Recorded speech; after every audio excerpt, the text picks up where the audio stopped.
Spicy नसताना सुद्धा खूप छान लागते ही भाजी. व्हेज आमंड स्ट्यू तुम्ही पोळीबरोबर, पराठा, नान बरोबर सुद्धा तुम्ही खाऊ शकता. चला तर मग लागा तयारीला पटकन. हॅलो फ्रेंड्स, नमस्कार. कविताज रेसिपीमध्ये तुम्हा सगळ्यांचं खूप खूप स्वागत आहे. थंडी खूप वाढत चालली आहे सध्या आणि थंडीमध्ये छान आपल्याला काहीतरी मस्त खावंसं वाटतं. पण भाजी एक वेगळ्या प्रकारची आणि ती पण न्यूट्रिशियस, करायला एकदम सिंपल आणि सोपी, पटकन होणारी अशी आज आपण बघणार आहोत. तर त्या वेजीचं नाव आहे व्हेज आमंड स्ट्यू. चला तर आता पटकन सुरू करूया. आपल्याला आता जो व्हेज आमंड स्ट्यू करायचा आहे त्याच्यासाठी 3-4 टोमॅटोपैकी 1 टोमॅटो इथे मी उकळवत ठेवला आहे. तुम्ही बघताय ना इथे. तर त्याला आता उकळून 1-2-3 मिनटं झालेली आहेत आणि आता मी गॅस बंद करणार आहे. त्याला चीर गेलेली. आता आपण इझिली त्याचं साल आपण काढून टाकू शकतो.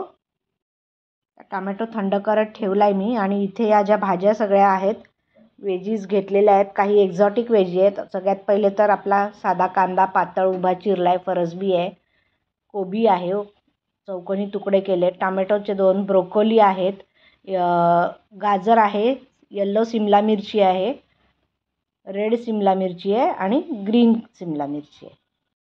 थंडीत या भाज्या जरा चांगल्या असतात आणि अतिशय पौष्टिक आहेत म्हणून घेतल्यात. आणि इथे काय केलं होतं, उकळत्या पाण्यात मी 1 पाव कप बदाम घेतले होते, भिजत घालून ते सोलून घेतलेले आहेत आणि आता त्याचे 2 तुकडे करून घेणार आहे मी. बदाम याच्यासाठी सोक केले होते की त्याच्यातले प्रोटीन्सची व्हॅल्यू वाढते. टोमॅटो थंड झाला आहे आता आणि आता हा बारीक चिरून घ्यायचा आहे आणि मग टोमॅटोची प्युरी करून घ्यायची आहे. मी आता हा चिरून घेते टोमॅटो. झाला आहे टोमॅटो चिरून. आता मी मिक्सरला प्युरी करते आहे. हे बघा तुम्ही, मिक्सरला प्युरी करून झालेली आहे माझी. बघू शकता तुम्ही इथे. ही बघा अशा प्रकारे झालेली आहे. आणि आता ही आपल्याला पुढील उपयोगासाठी आपण बाजूला ठेवून देणार आहोत सध्या. हे बघा इथे आता गॅस लावला आहे आणि नॉनस्टिक कढई मी तापवत ठेवलेली आहे. आणि आता त्याच्यामध्ये 1 टेबलस्पून ऑलिव्ह ऑइल घालायचं आहे. इथे माझ्याकडे एक्स्ट्रा व्हर्जिन ऑलिव्ह ऑइल आहे. तुमच्याकडे साधं असलं तरी चालेल किंवा साधं अगदी व्हेजिटेबल ऑइल असेल तरीसुद्धा चालेल. इथे एक्स्ट्रा व्हर्जिन ऑइल मी घेतलेलं आहे. हे एक्झॉटिक वेजीचं हेल्दियर व्हर्जन आपण बघतोय, त्यामुळे मी इथे ऑलिव्ह ऑइल घेतलं आहे.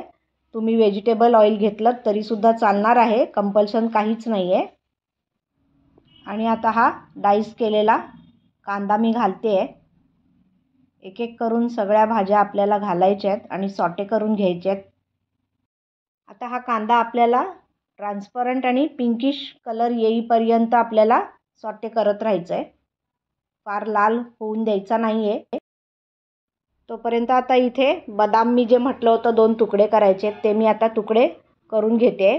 मोठे मोठेच ठेवायचे आहेत, फक्त 2 तुकडे करायचे आहेत एका बदामाचे. हे बघा झालेत तुकडे करून माझे. आणि आता कांदा पण आपला पिंकिश कलरवर आला आहे. सगळे बदाम मी घातलेले आहेत याच्यामध्ये. हे पण 30 सेकंड्स परतून घ्यायचे आहेत.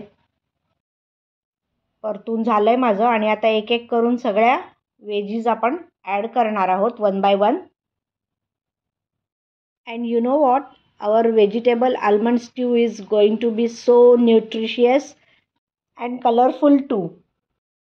हा अजिबात स्पायसी नाही आहे आणि वेजीज सगळ्या आपल्याला क्रंचीज ठेवायच्या आहेत. Just up to colour changes we have to keep it.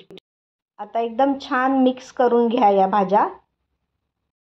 भाज्या व्यवस्थित मिक्स करून घेतलेल्या आहेत मी. आणि या स्टेजला आता ही टोमॅटो प्युरी जी आपण करून ठेवली होती ती मी घालते आहे. आणि आता फक्त 2 मिनटं आपल्याला झाकण ठेवून एक वाफ काढायची आहे. 2 मिनटं झालेली आहेत आणि आता झाकण काढून बघूया आपण. वा, मस्त दणदणीत वाफ आली आहे, छान. आता पुन्हा एकदा व्यवस्थित मिक्स करून घेऊया भाज्या. भाज्या मिक्स करून झाल्यावर आपली नेक्स्ट स्टेप ही आहे की ब्राऊन शुगर आहे, ही 2 टीस्पून घालायची आहे. मीठ घालते आहे. तुमच्याकडे ब्राऊन शुगर नसेल तर साधी साखर आपली घातली तरी चालेल. आणि आता पुन्हा एकदा मिक्स करून घेऊया. खूप मस्त छान स्मेल अगदी दरवळतोय. आणि आता पुन्हा एकदा झाकण ठेवून आपण व्यवस्थित भाज्या शिजू द्यायच्या आहेत. Let's check it. 3 ते 4 मिनटं झालेली आहेत आणि आपल्या भाज्या शिजलेल्या दिसत आहेत आता पुरेशा. फार खूप शिजवायच्या पण नाही आहेत या भाज्या. Yes, it is done. आता आपण याला सर्विंग बाउलमध्ये काढून घेऊया. व्हेज आमंड स्ट्यू रेडी झालेली आहे आणि याच्यावरनं वरून ब्लॅक पेपर पावडर मी स्प्रिंकल केलेली आहे. चवीला अतिशय सुंदर, स्पायसी नसताना सुद्धा खूप छान लागते ही भाजी. मग लागा तयारीला पटकन. करून बघा आणि व्हेज आमंड स्ट्यू कसा झाला हे मला कळवायला विसरू नका.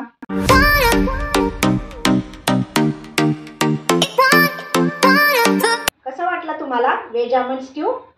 आजची माझी ही रेसिपी तुम्हाला जर आवडली असेल तर नक्की ट्राय करा. आणि जर तुम्ही हा माझा पहिलाच व्हिडिओ बघत असाल आणि अजूनही चॅनलला सबस्क्राईब केलं नसेल तर प्लीज सबस्क्राईब करा, लाईक करा, शेअर करा, कमेंट करायला विसरू नका. आणि अजून कुठली नवीन रेसिपी तुम्हाला माझ्या चॅनलवर बघायला आवडेल ते पण मला कमेंट बॉक्समध्ये तुम्ही कळवू शकता.